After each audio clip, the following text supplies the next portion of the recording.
La nomination d'une nouvelle équipe à la Sénat a suscité une vive polémique dans l'espace politique. Ce responsable de l'ex-Pastef donne son avis. Cela a amené des polémiques entre la Sénat et le DGE, la DGE. Ce qui s'est passé maintenant, c'est qu'une journée après cela, lorsque nos avocats ont introduit un recours, n'est-ce pas, au niveau de la Sénat pour demander à la Sénat de s'autosaisir parce qu'elle a la capacité de le faire, alors on a vu que le président de la République a tout de suite changé l'arbitre, c'est-à-dire enlever la Sénat pour mettre d'autres gens qui sont de surcroît des politiciens. Je crois que Cheikh Awa Balla est un politicien. Il a créé le mouvement M2M pour la réaction de Macky. Or, les textes disent que celui qui doit présider à la destinée de la Sénat, ou bien les membres de la Sénat doivent être des gens totalement indépendants. Selon toujours M. Lo, c'est à cause des fiches de parrainage demandées pour Ousmane Sonko qu'on a dissous la Sénat. Ce qui est sûr et certain, c'est que la Sénat qui vient d'être dissoute voulait donner des fiches, n'est-ce pas, à Ousmane Sonko. Les autres qui sont venus, normalement, l'administration est une continuité, il doit pouvoir aborder dans le même sens parce que c'est une décision de justice qui a été rendue. Mais je crois que si Macky les a mis ici, c'est pour leur demander de ne pas remettre des fiches tout simplement à Ousmane Sonko. Et cela risque de créer encore davantage de problèmes. Une lourde responsabilité attend la Sénat, selon Biram. Mais ils ne peuvent rien apporter à 3 mois des élections. Ils peuvent s'enquérir des dossiers. Moi, je connais l'administration pour avoir fait 30 ans d'administration. Je crois qu'ils ne peuvent pas faire grand-chose aujourd'hui, sinon obéir aux ordres. Et nous ne sommes pas dans un régime militaire où on obéit aux ordres. Ce qui est sûr et certain, c'est qu'on est dans une démocratie avancée et que les règles du jeu ne peuvent pas être changées au cours du match. Ce qui s'est passé, c'est que ces gens-là ne connaissent même pas la lourdeur de la tâche qui les attend. Donc, il va falloir qu'ils se ressaisissent, qu'ils sachent que le Sénégal est au-dessus de tout. Doudou Ndir, son éjection faite à la Direction générale des élections DGE de remettre de fiches de parrainage à Sonko semble avoir précipité sa chute inattendue. Reste à voir. À 3 mois des élections, qu'est-ce que la nouvelle équipe de la Sénat peut apporter aux élections présidentielles? Je suis tenu vraiment à faire une précision parce que les gens oublient que la Sénat n'est pas une institution politique mais plutôt administrative. Et les élections, il y a des gens qui sont habilités à l'organiser, que ce soit le Conseil constitutionnel, la DGE ou bien la Sénat. Maintenant, la Sénat est dans un dispositif qui est géré par l'État. Et la Sénat contribue maintenant à appliquer les textes et les règlements qui sont en rapport avec la loi électorale. Et le président, c'est la seule personne qui est habilitée de nommer ou de révoquer. Si aujourd'hui le président nomme, ça émane de lui et ça émane de ses prérogatives de nommer qui il veut, quand il veut et comme il veut. Parce que c'est les Sénégalais qui lui ont conféré ce pouvoir. Donc aujourd'hui, je suis vraiment abasourdi d'entendre des gens infester l'atmosphère, nous polluer l'air avec une manipulation éhontée en disant que non, c'est de la politique, c'est de la politique. Il faut que les gens arrêtent et qu'ils sachent les gens garder parce qu'en réalité, tous ces gens-là qui sont nommés, c'est des fonctionnaires et personne n'est dans une direction ou bien dans un poste d'une manière éternelle. Il faut que ça soit clair. Le président, ce qu'il a fait, ça se passe dans les règles de l'art et dans les normes logico-administratives. Les motivations du président n'émanent pas des dispositifs électoraux. C'est ces gens-là qui le disent, qui sont en réalité des électoralistes, qui ne sont là que pour des événements électoraux. Mais le président, il gère une institution, il gère un État, il nomme quand il veut, comme il veut, parce qu'en réalité, c'est le Sénégal qui lui a conféré ce pouvoir. Il faut que les gens arrêtent la manipulation en essayant de diaboliser ou bien d'essayer de ternir l'image de qui que ce soit. Ce qui s'est passé, il n'y a rien de politique. Et je le dis et je le répète, il n'y a rien de politique et absolument rien de politique. C'est tout à fait normal et légal que le président nomme ou révoque une personne qui occupe une direction quelconque. Un Ndiagasila, il ne signifie absolument rien. Un Ndiagasila ne veut pas dire que tout ce qu'il dit, c'est la vérité, c'est biblique, c'est canonique. Un Ndiagasila, ce n'est qu'un cagoulard, ce n'est qu'un politicien qui est là, qui est tapé dans l'ombre pour essayer de s'en délecter de ces délires qu'il obtient de l'opposition. Nous comprenons ce qui se passe. Mais moi, je ne suis pas dans ces dispositions. Ce qui est là est légal et normal, c'est que le président a pris un décret, il a nommé, et voilà, c'est ça. Le président a l'habilité de dissoudre le gouvernement, le président a l'habilité de nommer les gens du Conseil constitutionnel, le président a l'habilité de nommer les généraux ou bien les directeurs généraux, peu importe. C'est une nomination, c'est une nomination et c'est une nomination. Et c'est légal, et c'est légal, et c'est légal. Et c'est protégé par des règles et les lois. L'Alliance SAEMS-UQSEMS décrète une journée morte ce mardi 7 novembre. Ces syndicats déplorent le non-respect des accords. Moustapha Mané, enseignant à l'école PAV, donne son impression. La journée morte organisée par le SAEMS, je pense que c'est tout à fait normal. C'est pour exiger la libération des enseignants et des élèves, ce qui me semble normal. Parce que la place de l'élève et la place des enseignants ne se trouvent pas en prison. D'autant plus que nous sommes dans un manque criard d'enseignants. Donc que ce soit à l'élémentaire et du moyen secondaire. Donc pour moi, les professeurs doivent être libérés, les élèves doivent être libérés pour rejoindre les classes. Parce que par rapport au quantum horaire, ils ont assez perdu de temps, l'année scolaire a commencé. Donc c'est vraiment maintenant important que l'État puisse avoir des discussions pour mieux trouver un terrain d'entente afin de libérer ses professeurs et ses élèves. Les élèves sont confrontés à des perturbations du niveau d'études, affirme toujours Moustapha Mané. Bien sûr que cela va impacter sur les enseignements et apprentissages parce que les élèves qui sont en prison donc, vont perdre beaucoup de temps parce que leurs camarades ont déjà commencé les cours. Donc c'est tout à fait normal qu'ils perdent des cours et ce qui ne les arrange pas. Djibril Diop, parents d'élèves, préconise des solutions pour éviter ce bras de fer entre le ministre de l'Éducation et les enseignants. Bon, pour moi, ce qu'on doit faire, c'est la négociation. Tout se mettre sur table et parler entre l'État, mais aussi les mouvements syndicaux. Ça ne sert à rien de faire des menaces. Ça ne sert à rien aussi aux enseignants de faire des grèves répétitives. Là, ça pénalise les enfants, ça pénalise le système et c'est une perte énorme pour l'État. Donc la meilleure chose à faire, c'est de discuter entre responsables et de trouver des solutions. Le respect de tous les accords, l'arrêt systématique des restrictions, la libération des enseignants et élèves victimes de détention arbitraire, entre autres revendications des syndicats.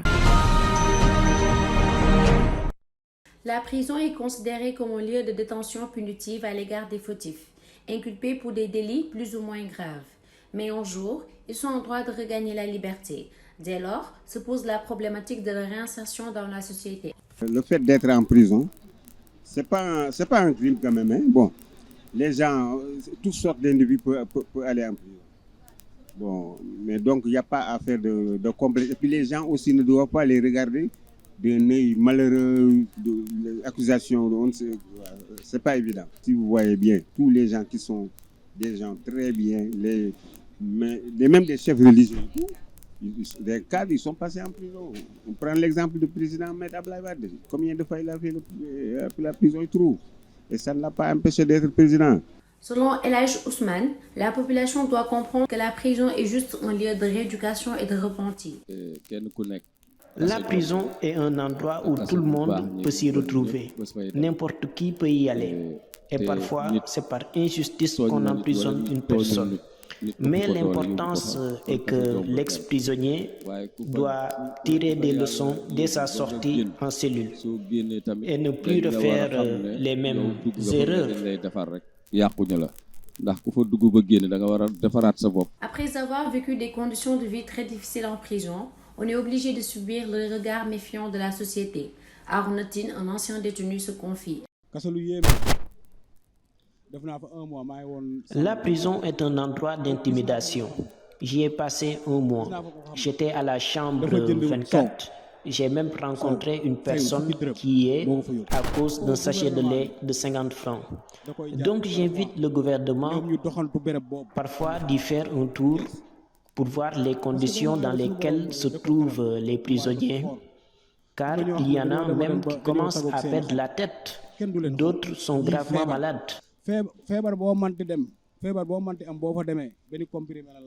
Pour pouvoir surmonter et dépasser cette période de leur vie, la population doit être là pour épauler ces anciens détenus, car tout prisonnier rebelle. Modou Lo, plus connu sous le sobriquet Xaragne Lo, est né le 28 décembre 1985 aux Parcelles Assainies à Dakar.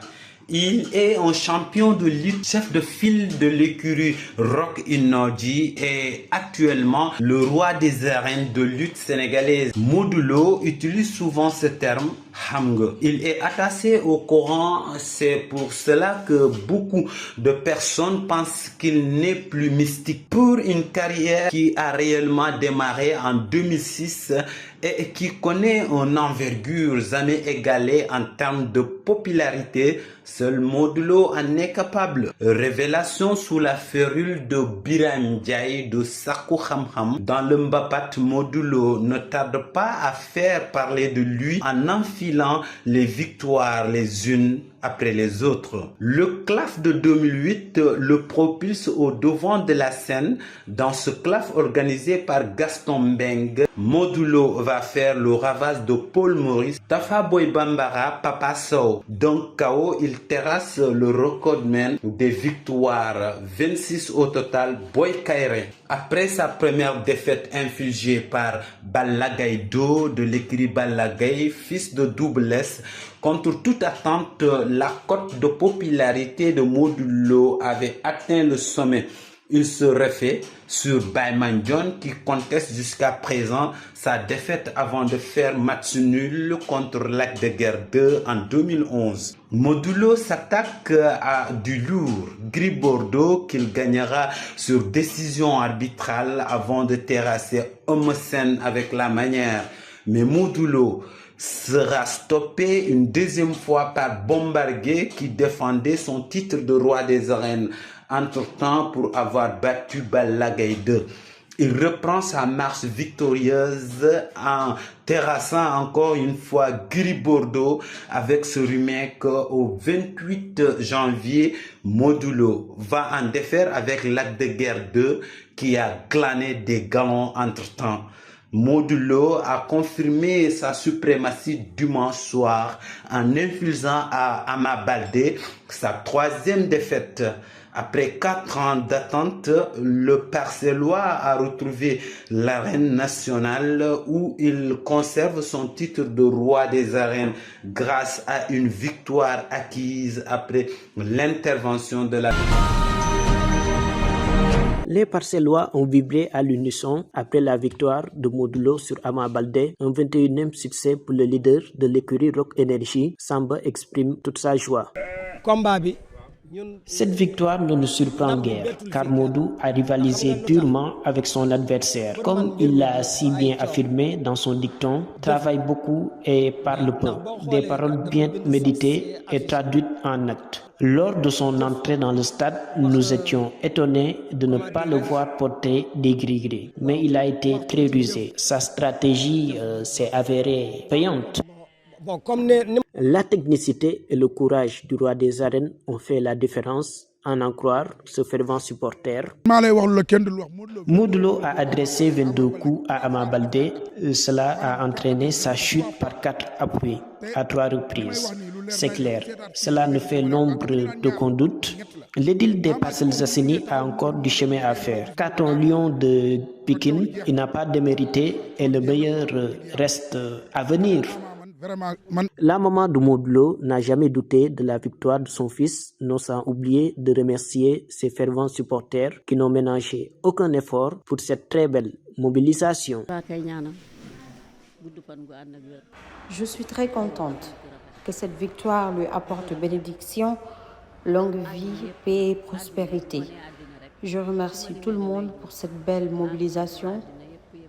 Je n'ai pas les mots et je suis très émue. Mes prières ont eu l'effet escompté.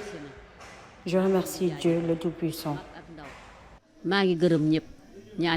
Modou Lo conserve sa couronne après avoir battu Ama Baldé par 4 appuis. Une suprématie qui dure depuis 2019. Ses supporters l'exhortent à maintenir le cap pour son prochain combat contre Boy Niang. Démarrons avec les résultats du championnat local pour la deuxième journée de la Ligue 1 sénégalaise. Guédiawaye FC arrache la victoire au Casa Sport 1-0. Dakar Sacré-Cœur se quitte dos à dos face à Jaraaf 1 partout. Jambar chute à domicile face à la Sonacos 2-0. Pour rappel, Jambar n'a pas assisté à ce match. Le club de Saly a refusé de répondre à la convocation. La raison invoquée est qu'ils ne peuvent pas prendre en charge les frais de location du stade Lat Dior. La Ligue sénégalaise de football professionnel a donc décidé de donner victoire à Sonacos 2-0. Linguère s'impose à domicile face à l'AS Pikine 1-0. Le premier Jamono Fatick s'impose face au stade de Mbour. Les deux derniers matchs de la journée se joueront ce soir. Génération Foot reçoit US Gorée à 16h30. US Ouakam affrontera le Teungueth FC. Premier League derby londonienne, Tottenham de Pape Matar Sarr affrontera Chelsea de Nicolas Jackson ce soir à 20h. Pour rappel, Tottenham reprendra sa place de leader en cas de victoire. La Basketball Africa League tient une conférence de presse ce mardi 7 novembre pour l'annonce de la date pour la 4e saison de la BL.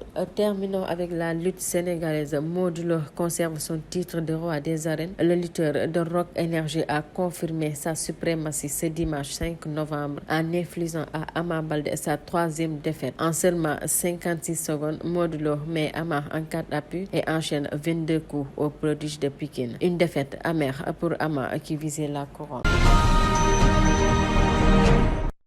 Au moins 9 morts ont été enregistrés le 4 novembre 2023 à Conakry, dans l'opération commandée au cours de laquelle des hommes lourdement armés ont fait provisoirement sortir l'ex-dirigeant du pays Moussa Dadi Camara et 3 condétenus, a indiqué ce 6 novembre le parquet général.